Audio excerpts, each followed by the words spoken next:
काही ठिकाणी निश्चितपणे तणावाची स्थिती निर्माण झालेली आहे। पेट्रोल डिझेलची साठेबाजी करू देऊ नका। इंधन तुटवड्यावरून मुख्यमंत्री देवेंद्र फडणवीस यांच्या सूचना। राज्यातील सर्वच ठिकाणी पेट्रोल डिझेलचा पुरेसा साठा उपलब्ध आहे, त्यामुळे भीतीपोटी पेट्रोल डिझेलची अनावश्यक खरेदी टाळावी। अन्न आणि नागरी पुरवठा मंत्री छगन भुजबळ यांचं आवाहन। परभणीमध्ये शेतकऱ्यांना 100 लिटर पर्यंत डिझेल मिळणार, सातबारा दाखवल्यास डिझेल उपलब्ध करून देण्याचे पुरवठा विभागाचे आदेश आहेत। शेती कामांची अडचण पाहता शेतकऱ्यांच्या मदतीसाठी अन्न आणि नागरी पुरवठा विभागानं हे आदेश काढले आहेत। बुलढाणामध्ये डिझेल मिळत नसल्याने शेतकरी आक्रमक झाले आहेत। बुलढाणा मलकापूर महामार्गावरती शेतकऱ्यांचा रास्ता रोको। बुलढाणा मलकापूर वाहतूक अर्ध्या तासापासून ठप्प। जमीन मशागतीच्या दिवसात डिझेल मिळत नसल्याने शेतकऱ्यांचा संताप। बुलढाणामध्ये बॉटलमध्ये पेट्रोल न दिल्यानं कर्मचाऱ्याला मारहाण, पंपावरील कर्मचाऱ्याला लाथा बुक्क्यांनी मारहाण। बुलढाण्याच्या शेगावमधील भारत पेट्रोलियम पंपावरची घटना। अहिल्यानगरच्या राहतामध्ये डिझेल दरवाढीचा शेतकऱ्यांना मोठा फटका। शेतीच्या नांगरणीसाठी एकरी सुमारे 3000 रुपयांचा खर्च। डिझेल तुटवडा, त्यात झालेली दरवाढ यामुळे शेतकऱ्यांचं कंबरडं मोडण्याची शक्यता। परभणीच्या आर पेट्रोल पंपाबाहेर वाहनधारकांच्या रांगा। डिझेल पेट्रोल भरण्यासाठी वाहन चालकांची या वाहनांची पेट्रोल पंपावरती मोठी गर्दी। जालना छत्रपती संभाजीनगर मुख्य मार्गावरच्या अनेक पेट्रोल पंपावरती नो स्टॉकचे फलक। बदनापूर शहरातल्या पेट्रोल पंपावरती इंधन नसल्यामुळे ट्रॅक्टरसह इतर वाहनंही उभी असल्याचं चित्र। जळगावमध्ये डिझेल अभावी 500 मालवाहू वाहनं एकाच जागी थांबून आहेत। डिझेल तुटवड्याचा ट्रान्सपोर्ट व्यवसायावर मोठा परिणाम झालाय। डिझेल अभावी दररोज होणारी 4 कोटींची उलाढाल ठप्प झाली आहे। सरकारनं डिझेल उपलब्ध करून देण्याची ट्रान्सपोर्ट संघटनेची मागणी आहे। जळगाव शहरामध्ये सलग तिसऱ्या दिवशी पेट्रोल पंपांवरती नागरिकांच्या रांगा कायम आहेत। ग्रामीण भागातले शेतकरी कॅन घेऊन सकाळपासूनच रांगेमध्ये उभे आहेत। जिल्हाधिकाऱ्यांच्या आवाहनानंतर नागरिकांकडून पंपांवरती गर्दी कायम आहे। वाशिममध्ये डिझेलसाठी शेतकरी रात्रभरापासून पेट्रोल पंपावर मुक्कामी आहेत। पंप मालकाकडून शेतकऱ्यांना चहा पाण्याची व्यवस्था करण्यात आलेली आहे। डिझेलसाठी शेतकऱ्यांची मात्र भटकंती कायम आहे। बुलढाणामध्ये पुणे नागपूर महामार्गावरील चिखली या ठिकाणी पंपावर इंधनासाठी वाहनाची रांग लागलेली आहे। वाहनांची लांबच लांब रांग लागली असून 10 दिवसांपासून वाहनांच्या रांग कमी होताना दिसतच नाहीयेत। डिझेल मिळवण्यासाठी पंपावरती रांगा अद्यापही कायम आहेत। अकोल्यातल्या उमरी भागातील डोके पेट्रोल पंप बंद झालेला आहे, तर इंधनाचा स्टॉक उपलब्ध नसल्यामुळे रात्रीपासून पेट्रोल पंप बंद आहेत। पुढील 2 दिवसांनी इंधन मिळण्याची शक्यता वर्तवण्यात आली आहे। खरीप हंगामाच्या तोंडावर नंदुरबारमध्ये इंधन तुटवडा निर्माण झालाय। इंधन उपलब्ध होत नसल्यानं अनेक ठिकाणी शेतीच्या मशागतीची कामं थांबली आहेत। नंदुरबारमधील शेतकऱ्यांवर गुजरातमधून डिझेल आणण्याची वेळ आलेली आहे। जळगाव जिल्ह्यामध्ये खाद्यतेलाच्या किमती 3 ते 5 रुपयांपर्यंत वाढ झाली आहे। पेट्रोल डिझेलच्या तुटवड्याच्या परिणामामुळे किमती वाढलेल्या आहेत। डिझेल तुटवड्यामुळे खाद्यतेलाची वाहतूक करणारी वाहन कंपन्यांमध्ये थांबून असल्याची विक्रेत्यांची माहिती आहे। नागपूरहून उडणारी अनेक विमानं 1 जूनपासून बंद होणार आहेत। इंधन दरवाढीचा फटका आहे। विमानाचा संचालन खर्च 55 ते 60% पोहोचल्यानं अनेक विमानं बंद आहेत।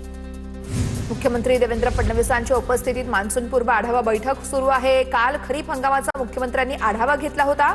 उपमुख्यमंत्री एकनाथ शिंदे देखील बैठकीला उपस्थित आहेत। शेतकरी कर्जमाफीचे निकष 8 दिवसात ठरवणार। शेतकऱ्यांना 2 लाख रुपये कर्जमाफी दिली जाईल। कृषी मंत्री दत्तात्रय भरणेंची माहिती आहे। तर शेतकऱ्यांना उद्ध्वस्त करण्याचा निर्धार सरकारनं केलेला आहे। 2 वेळा आश्वासन दिलं, पण स्पष्ट GR निघालेला नाहीये। काँग्रेस नेते विजय वडेट्टीवार यांची टीका।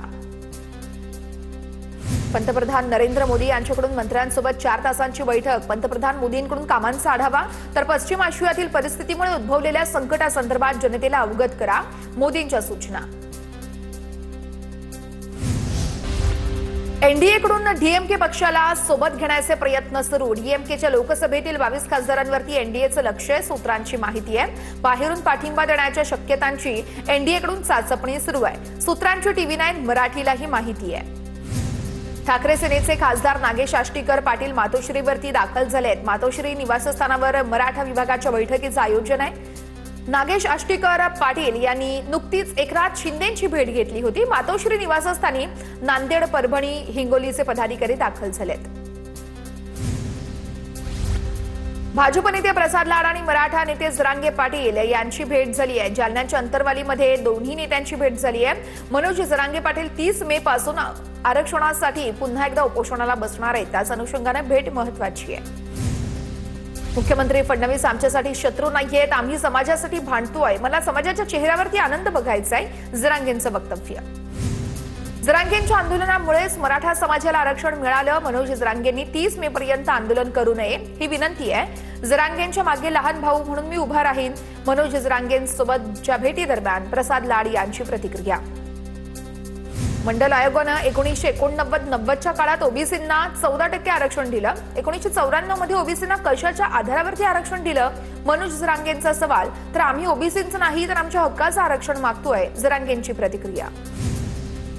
भाजप नेते प्रसाद लाड यांना धमकीचा फोन. हॉटेलमध्ये घुसून हल्ला करणार अशी फोनवरून धमकी देणाऱ्यांना पोलिसांकडून अटक. योगेश शेतोळे आणि गणेश उगले अशी धमकी देणाऱ्यांची नावं आहेत. लाड थांबलेल्या हॉटेल रामा इंटरनॅशनल बाहेर पोलिसांचा बंदोबस्त.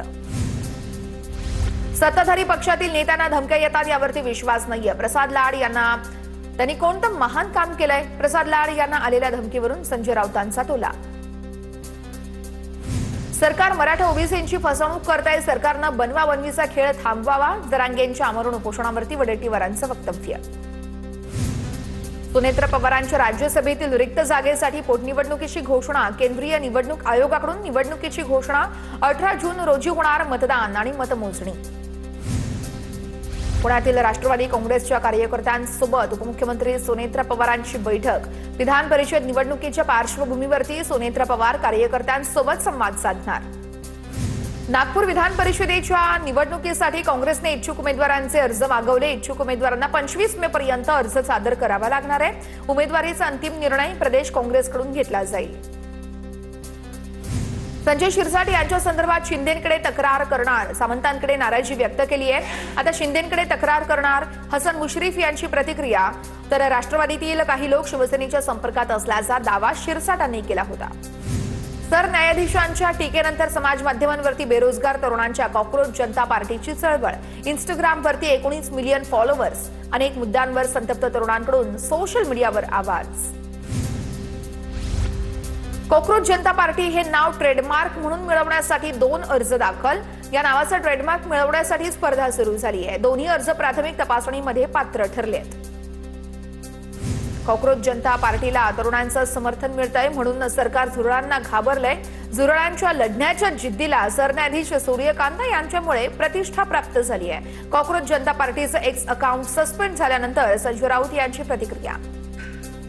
महाविकास आघाडीच्या गिधाडांना हे सरकार घाबरलं नाहीये तर झुरळ पार्टीला घाबरण्याचा प्रश्नच नाहीये. संजय राऊतांच्या कॉक्रोच जनता पार्टीच्या वक्तव्यावरून भाजपचे मुख्य प्रवक्ते नवनाथ बन यांचं प्रत्युत्तर. कॉक्रोच जनता पार्टीचं सोशल मीडिया अकाउंट सस्पेंड केलं याचा अर्थ सरकार घाबरलेलं आहे. व्यवस्थेच्या विरोधात तरुणाईचा आक्रोश, तरुणांचा आवाज सरकार दाबू शकत नाही. काँग्रेस नेते विजय वडेट्टीवार यांचा केंद्रावर हल्लाबोल. दादरमधील बंद कबुतरखान्यावरती कारवाई करून रस्ता रुंद करावा. ठाकरेंच्या शिवसेनेची बीएमसी आयुक्त अश्विनी भिडेंकडे मागणी आहे. कबुतरखाना ताडपत्रीने झाकलेला असल्यानं परिसर विद्रूप. आमदार महेश सावंत, नगरसेवक साईनाथ दुर्गे आयुक्तांना भेटले. कोल्हापुरातील दऱ्याचे वडगाव ग्रामस्थांचा करवीर पंचायत समितीवर मोर्चा. रोजगार हमी योजनेअंतर्गत लाभार्थींना मदत मिळत नसल्याचा आरोप आहे. गेल्या 1.5 वर्षांपासून कामांना मंजुरी मिळत नसल्याचे निषेध यावेळेस करण्यात आलेला आहे. ग्रामस्थांनी पंचायत समितीला कार्यालयाला देखील टाळं ठोकल्याचं समोर आलंय.